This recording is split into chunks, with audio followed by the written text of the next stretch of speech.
and vibing right here on Kingdom Connection.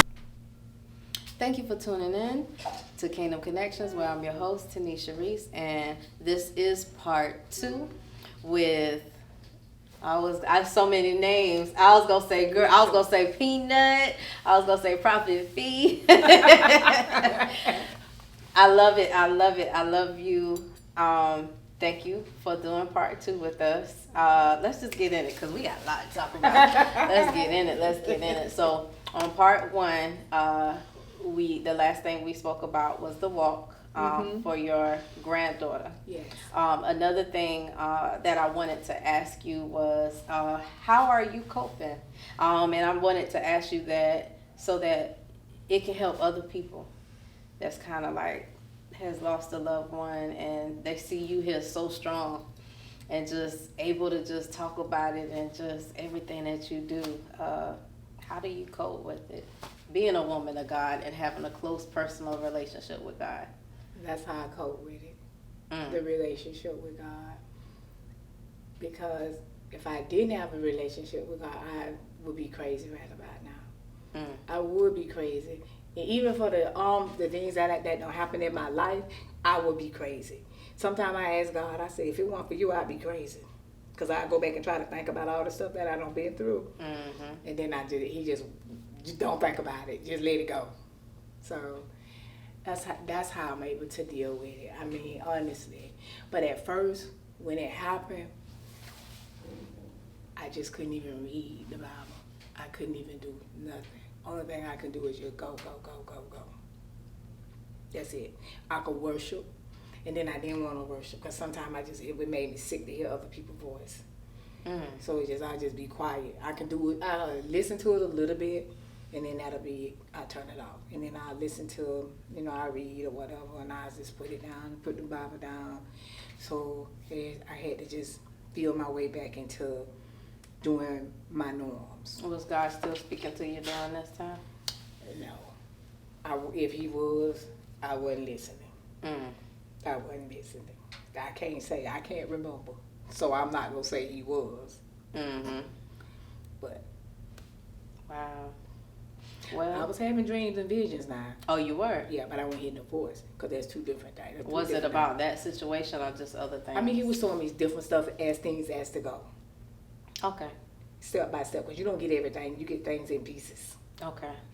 So, and I really wasn't tuned in. I mean, my mind was just focusing on just trying to do the funeral and just making sure that I, let my granddaughter to rest the way that I wanted to and the way that I know she would have wanted to.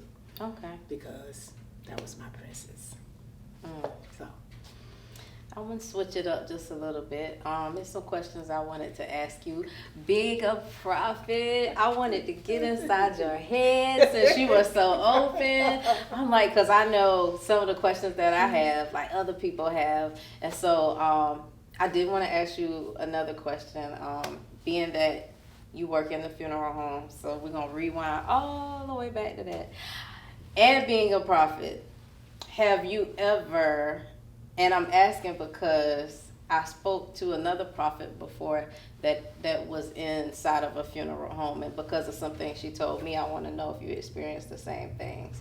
Of the people that have already transitioned, different bodies are there. Have you ever seen visions of them or heard voices from them or just seen them, period? No. You haven't? No, I haven't. Wow. But now I take that back. Because one day I was in this, and I read the Bible a lot. Okay, so you hear me say I read the Bible. So one day I was reading the Bible, and I saw one of my cousins in a vision, and I was like, and he called her name, and I'm just like, what is this? Sometimes I be like this. Okay, God, but she died that day. So I did her funeral. I mean, I even prepped her. Helped prep her. Oh, gosh. Yes. But, I mean, that's just something that you have to be strong. I mean, you got to have on your army clothes. A prophet is a warrior. You can't be Yeah. I mean, you can't cry about it. You don't cry when you was going through when he was breaking you. He was being broken, and he was breaking you so you can be able to stand for whatever he having you to do. Let me ask this. Let's dig a little deeper in that. You said when he was breaking you. Oh, yes. What's some of the things that you've gone through in your life that you don't mind sharing with us that you would say would be a part of your breaking, a part of you being on the threshing floor? Okay. Let me see. But I don't feel like sharing that.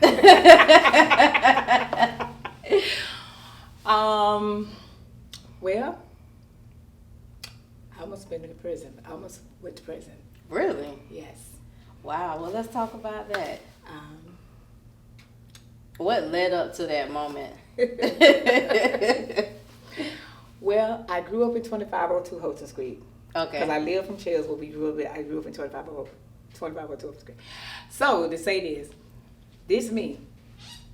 I used to love a drug dealer. Okay. That's real. Not a nickel and dime. Federal drug dealer. You go into the feds. You go into the feds. If you ain't going to the feds, don't stop. You want the boss. You want the big. Let me talk to your boss. I got time. Right. Because I got two, me and my daughter. All right now. Because when I get a purse, you get one. So, this particular time, okay, you want drug dealers. So I had to go to the moon one night. And the drug dealer was to the moon, and he was to the door. And I don't go out, and I don't go to the moon. But he was right to the door. And I went in there, and he said, "Hey, you the one I've been looking for." Oh, I said, "Oh." So I said, "Okay." So I gave him my phone number. I ain't get his phone number. I gave him my phone number because I'm like, I ain't got time for this really, but that was it. So I went home, and then I left. I didn't stay. I left at 10:30. But I already had did the assignment. You get it? That was it, to meet him. But God was saying, send me up, so I'm going to stop you. Stop me. You see? That was God, but he sent the devil. But that's a part of the assignments. You got to fight the enemy. You're not going to fight your own kind. My God. So that's one. So I went home early.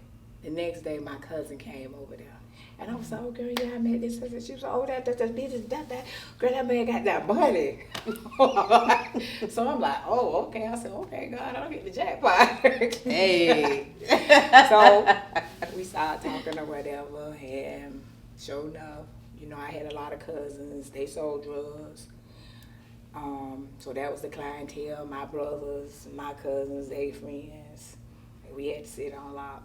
So that means we were moving like, 70,000 worth of drugs a week. Oh, so just so I can help everybody to understand.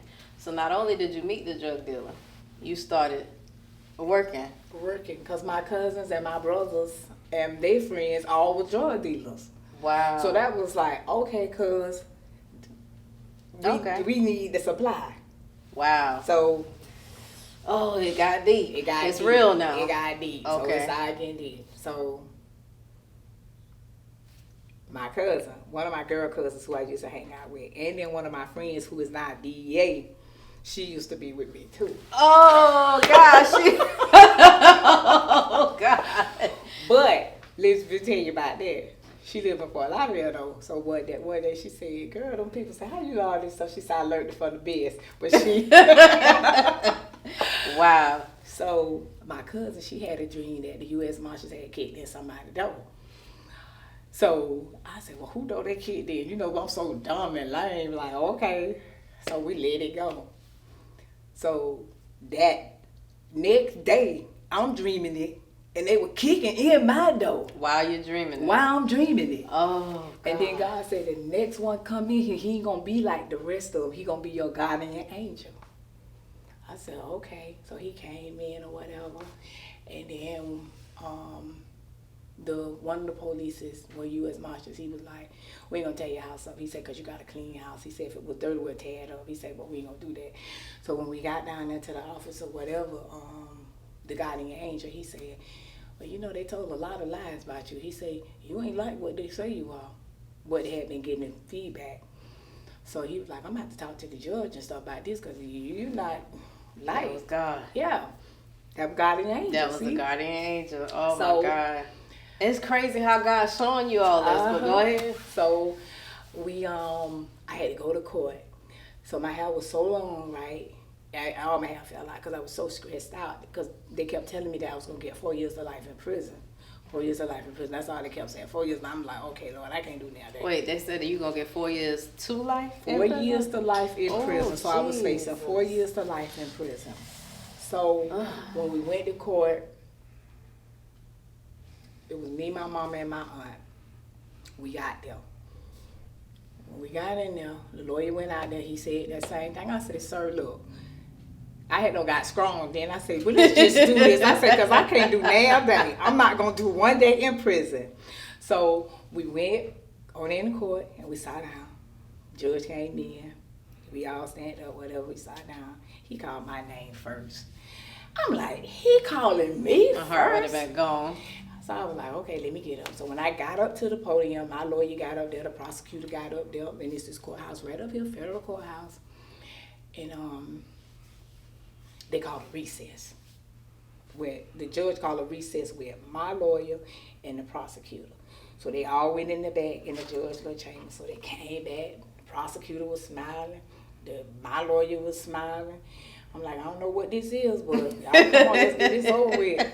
So the judge, he looked at me. Before he said something to the prosecutor, he called me over and he said, I like you too. That's what he told me. He said, I really like you. So then when the judge started talking, he said, I'm not going to send you to prison. He said, I was sought to send you to prison today for 5 years, because you do score out the 4 years to life. He said, but after reading your PSI, which is as a private investigator, they'll send back and they'll go back through your childhood from a child to see your behaviors, whatever, just doing the PSI on you. So they gave me the 5 years of house arrest, and I walked out of the courtroom. Wow, And that when was nobody but God. And when I walked out the courtroom, my aunt was behind me, my mama was in front of me, and the bailiff, he came over as a black man. He said, I ain't never seen nobody walk out of here. He always sent people to prison. And my auntie, with these other people was running behind me. They was trying to talk to me. My auntie was pushing them back. I never looked back, because I already know don't look back. The pillow salt. Now you was listening. Oh, God. So I kept going, and when I kept going, my mama said, you better come out of here, because I don't know who you are, what you got going on, but you better get out of here. So because my mama turned around, because she seen the people pulling on me, so we got out. So that's how I got out of that. But it was rough going in it. So then my years house arrest. Yes, and I only did 1 year, and he took it off. And then I just did the rest of the years on probation. Okay. So I made a vow to God then that I never date another drug dealer, and if it's not following God, then I won't do it. But see, that was a part of my training as well. So, because I was always doing it, drug dealer. So therefore, that brought me out. Boy, And God delivered me out of it. And then that's when I went to college, and that's when you started going on the straight and narrow. Let me ask this question, because I didn't hear no more about him, so I got to figure out, where was he? Where was the drug dealer? In the federal prison. So he had already went to prison when they kicked your door in? No, he was out. He was out. He was out because what happened was the informant was to my house, and we both was there. So they already had a warrant for him, and they had a warrant for me too. Because somebody, I ain't gonna even say, I don't want to call them names, but somebody had already told. But wow. I mean, it's like this right here. We was like this. We was just like real ratchet, and this is like, they gotta come. That's just the mind frame that we had as, they just gotta come. Police just gotta go. That's real. That's real. Oh my God, that's real. Well, because we was really making some real money moves. So it wasn't no little money. We knew they was going to come. And God kept his hand on you. But God kept his hands on me. And you knew he was going to come. And I knew. But them boys was coming. They was coming. So, and then with my probation officer, she didn't really, one of my probation officers was a lady. I had several men, they was nice. But I had one lady, and she told me that I beat the system, and I let her know God beat the system. Because she was kind of upset with me because I should have went to prison. But I didn't go. And she made it kind of hard for me. She would just show up to my house like right before I'm finna go to work, trying to do a drug test. I told her like this. First of all, I don't do drugs. I never done drugs. I don't drink. I don't drink. I don't go to the club. So you'll never be able to violate me on anything. So stop. You don't do it. Because I don't do it. So stop trying. I was so sick of her. Because she was really trying to violate me because she said I beat the system. But no, God beat the system because he is the system. Yep. And you know what? Just by you giving that testimony, they always say, that's saying, but they say be careful who you put your mouth on because you never, even though if people would have just saw you, they like to judge you by whatever it is that situation you may be in right now. You don't know who God is about to use and what he about to do. All they see is you in the court for drugs or drug trafficking, whatever your charges were or may be. They see you on house arrest, but they don't know your story. They don't know what God gonna do for you and why he got you going through what you're going through, and look at you now. He was breaking me and to build me. So when he do break you, to build you back up the way he wants you. So that was an assignment, and then, okay, I go and marry my ex-husband, right? He already got 30 years in prison, and I still married him while he was in prison. But then God started speaking and saying, that's not your husband. So he told you. You put yourself in there. I didn't tell you that was your husband.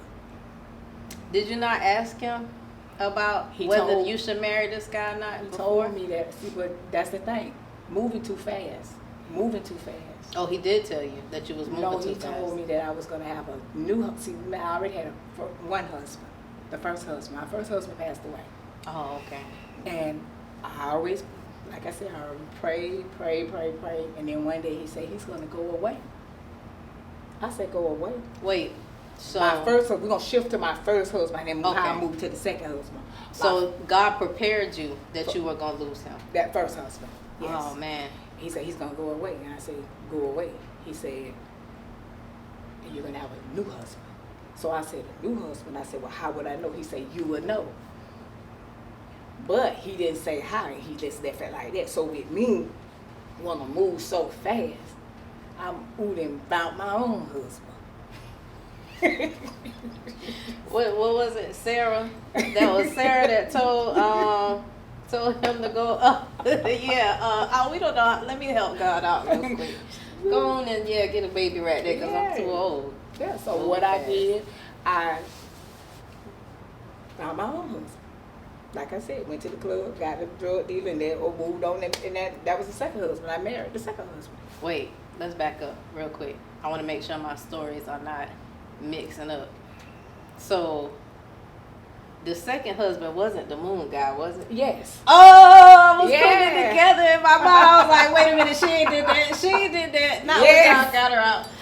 But he brought me out. He brought you out. But I stayed in there for a long time. Oh. I stayed in there for a long time, and then with him being in prison, I used to go see him like once or twice a week. So that was a lot on me. But I did it because I was standing on, because I'm thinking, I'm believing God that this is the man that you have for me. To God got tired of me believing him and just let me know, no, that's not who I have for you. You put yourself in there. I didn't do that because I asked God. I said, how could you give me a husband? Tell me I'm gonna have a new husband, and he hurt me like this every week when I go see him. And God got tired of me, and he let me know, you put yourself in there. I didn't tell you that was your husband. So when he told me that, I said, I need to get out of this then. So I moved too fast. You see? How long were you in that marriage? Oh, I was in that marriage for about Oh, about 9 years. 9 years. About 9-10 years. But I So- was with him for over 20 years. You got free. When did he get caught? Probably about 2 months, a month later. So he got caught a month after you? Yeah, because he was on the run. And he I was gonna say, so Yeah. when he found out you got caught, he was like, let me get up on out of here. Well, he didn't really get up out of there, but He kind of, yeah, you know how they have to catch them.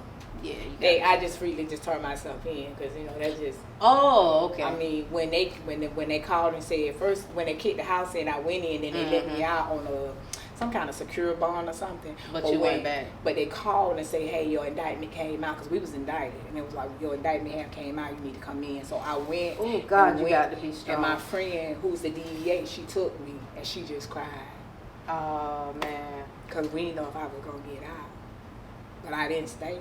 At least you did the right thing, cause boy, I am a woman of God too. But if I knew if they said for the life and you let me out, oh God, They had to weren't tell me saying to it. stay. They weren't saying it that day. They just let me out. Then when okay. when I got the attorney, that's when he started telling me, "Oh, you're gonna be in prison. What you looking at for you?" I'm like, "Sir, I ain't even never really been in trouble. And you talking about going to prison?" That's crazy. Oh, You know, that's crazy. So that and then being in that marriage for all those years, and then with God telling me that that's not my husband, that was really kind of like really like I'm like, okay, God. So you see how what I say when you be in assignments. At the end, you've been in it, then he cut it off. That's not your husband. I'm like, what? I've been married to this man for this long. You tell me. He said, but you're free to stay in it. But it'll cost you a lot of pain and hurt. And right now, it would have cost me a lot of pain and hurt. I'm 53 years old to have a husband with a little small child, with somebody coming to my house, knocking on my door, oh, my baby need this, or my baby needs something, some ghetto stuff. I just don't have time for it. How long was he in jail? He was in prison for 18 years. Okay. So were you with him the whole time he was in prison? I was with him the whole time he was in prison. Oh. I did not leave him. And I stayed with him because this is the type of person I am. I mean, and I'm loyal. But did you marry him while he was in prison? Yes. Yeah, and the reason why is because he was good to me. You know, even though they had our little ups and downs or whatever. But I didn't want to leave him, because you don't leave a person when they're down. So if it was good then, so now that person down, you just stay with the person. That's the type of person I am. I don't just be with you because it's good, and then when it ain't good, then I leave. You see? Yeah. So even with my first husband, I didn't leave him. Whatever his elements, I stayed with him until God said, okay, it's in. And then with this husband, God was just like, this not your husband. I have a new husband for you. And then in the meantime, he showed me the husband. He showed you the husband while you were with the one you was supposed to be with? Yes. Are you married now? No, I'm not. No, but he showed you. He showed me, who but he is. But at the end of the day, I'm like, okay, God, I ain't trying to get myself into nothing. I mean, I have to take my time slowly, and then I have to deal with my daughter. So whenever he come, he come. He Yes. just come. But at least you know who he is this time. But before God would use the prophets walk alone for their assignments, because at the end of the day, if you're a prophet and you're married, then you got to answer to your husband. And then there's a lot of things that God needs you to do you wouldn't be able to do because you have to be submitted to your husband. So therefore you have to be, so really prophets do their work. That's why every husband that I got in my life, God moved them because it's things that I needed to do. So they will be removed. If my daughter did it the same way. When I was pregnant with my daughter, God moved him, he went to prison. So I always tell him, if you don't want to go to prison, don't look at me. But so that means that, I don't know, I'm just talking. So that means that this husband, the one that he has for you, is a man of God. And he has to be a prophet too. He got to be a prophet. Yep.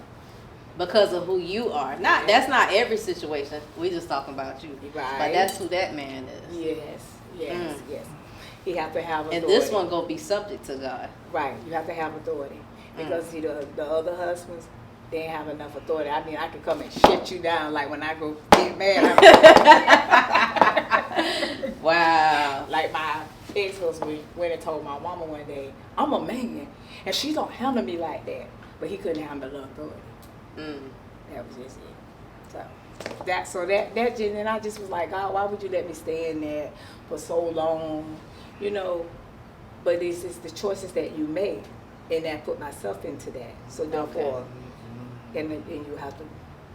But he'll bring you out. But he brought me out, and I feel good about it. I mean, ain't no regrets. You know, I feel good because guess what? I'm not tied up into the mess, and I'm out, and I'm walking in my season now. Because this is what I'm supposed to be doing these funerals. Okay. Wow. So it's everything ain't been peaches and cream, but he do bring me out. Everything.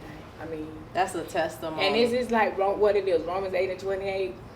Everything worked together. For those that are called or whatever, I can't say the scripture, so I ain't finna try to say it because right now I can't think.